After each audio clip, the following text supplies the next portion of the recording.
subscribe now and press the bell icon. Never miss an update. नमस्कार, आपण पाहत आहात नव महाराष्ट्र. एक धक्कादायक बातमी अहिल्यानगर जिल्ह्यातून समोर येत आहे. लहान मुलांसाठी दूध हे अमृत असते. त्याला आईच्या दुधाबरोबर हे बाहेरचे दूध देखील पाजले जाते. परंतु या काही नराधम दुधात केमिकल टाकून वरून पाणी टाकतात व हे दूध आपण मुलांना पाजतो. अहिल्यानगर जिल्ह्यातील बनावट दूध रॅकेट प्रकरण आता समोर येत आहे.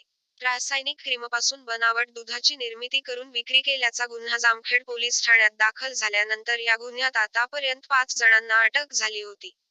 त्यात राहुरी तालुक्यातून स्थानिक गुन्हे शाखेच्या पोलिसांनी आणखी एकाला अटक केली. अटक आरोपींची संख्या 6 झाली आहे. या गुन्ह्यात समीर शेख याच्या नंतर नेवासा अर्जुन जगदाळे दुसरा मास्टर माइंड असल्याचेही तपासात समोर आले आहे. संतोष माधव धसाळ तांदुळवाडी राहुरी याला पोलिसांनी काल अटक केली. यापूर्वी समीर कमरुद्दीन शेख उंबरे राहुरी, आफताब कलीम शेख शुक्लेश्वर चौक राहुरी, रामदास नवनाथ उबाळे फकराबाद, किरण कुमार भास्कर रोहकले श्रीरामपूर व अर्जुन हरिश्चंद्र जगदाळे नेवासा यांना अटक करण्यात आलेली आहे. बनावट दुधाच्या गुन्ह्यात अहिल्यानगर जिल्ह्यातील राहुरी, श्रीरामपूर, नेवासा, जामखेड, श्रीगोंदा, पारनेर तालुक्यासह बीड, नाशिक जिल्ह्यातील सुमारे 31 जणांचा सहभाग झाल्याचे पोलीस तपासात निष्पन्न झाले. तपासी अधिकारी उपनिरीक्षक समीर अभंग यांनी त्यांना रेकॉर्डवर घेतले असून त्यांचा तपास सुरू आहे.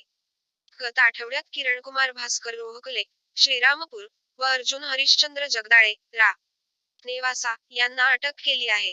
दरम्यान पथकाने राहुरी तालुक्यातून संतोष धसाळ याला काल ताब्यात घेतले.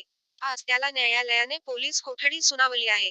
दरम्यान बनावट दुधाच्या गुन्ह्याचा मास्टर माइंड आरोपी समीर शेख याच्यानंतर दुसरा मास्टर माइंड म्हणून आरोपी अर्जुन जगदाळे असल्याचे तपासात निष्पन्न झाले आहे. तो परराज्यातूनही अनेक गोष्टी मागवत होता.